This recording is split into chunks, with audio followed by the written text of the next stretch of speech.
राजधानी दिल्ली के पीड़ागढ़ी फ्लाईओवर के ऊपर 3 लोगों के शव बरामद हुए थे, जिसमें बड़ा खुलासा हुआ। एक बाबा को लेकर एक नई चौंकाने वाली बात सामने आई है। एक ढोंगी बाबा कमरुद्दीन, जिसने पहले 2 लोगों को तंत्र मंत्र की जाल में फंसाया, उनकी जान ले ली और फिर जमानत पर बाहर आने के बाद 3 और लोगों को निकल गया। दिल्ली की सनसनी तिहरे हत्याकांड ने एक बार फिर दिल्ली को दहला दिया। पीड़ागढ़ी इलाके में कार के अंदर मिले 3 शवों ने जब पूरे मामले का पर्दाफाश किया तो जो कहानी सामने आई उसने न्याय व्यवस्था और न्याय प्रक्रिया दोनों पर सवाल खड़े कर दिए। ये कोई अचानक हुई वारदात नहीं थी, बल्कि लालच और अंधविश्वास के सहारे रची गई सोची समझी साजिश थी। आरोप है कि 72 वर्षीय कमरुद्दीन, जो खुद को तांत्रिक बताता था, कभी धर्मवर्षा के नाम पर और कभी गड़े हुए खजाने के नाम पर तंत्र मंत्र से लोगों को अपने जाल में फंसाता और पीड़ागढ़ी में रणधीर, शिव नरेश और लक्ष्मी की हत्या का आरोप उसी पर है। पुलिस के मुताबिक उसने जहरीले लड्डू खिलाकर तीनों की जान ले ली। मकसद बिल्कुल साफ था, लूट करना, विश्वास जीतकर उसके बाद प्रसाद बांटना और प्रसाद में जहर देकर लोगों को मार देना। लेकिन ये पहली बार नहीं हुआ है जब कमरुद्दीन का नाम हत्या से जुड़ा है।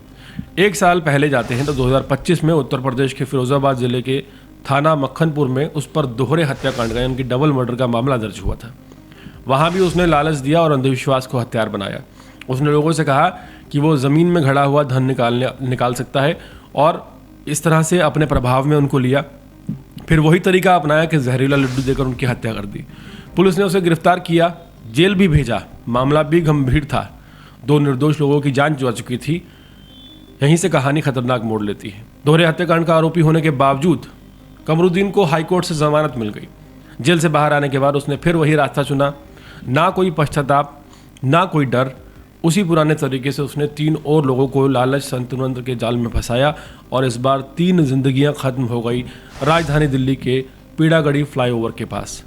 अब सबसे बड़ा सवाल ये है कि क्या इस हत्याकांड को रोका जा सकता था? जवाब है हाँ।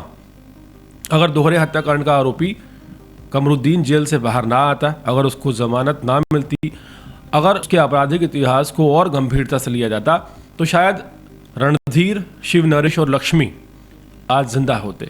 3 परिवार उजड़ने से बच सकते थे। ये मामला सिर्फ एक ढोंगी बाबा की क्रूरता का नहीं है, बल्कि ये उस अंधविश्वास की कहानी है जो लोगों को आंख बंद करके ऐसे ठगों पर भरोसा करने को मजबूर कर देता है। साथ ही ये न्याय प्रक्रिया पर भी सवाल उठाता है। क्या गंभीर अपराधों में जमानत देते समय संभावित खतरों का आकलन पर्याप्त होता है? क्या ऐसे आरोपियों की गतिविधियों पर नज़र रखी जाती है?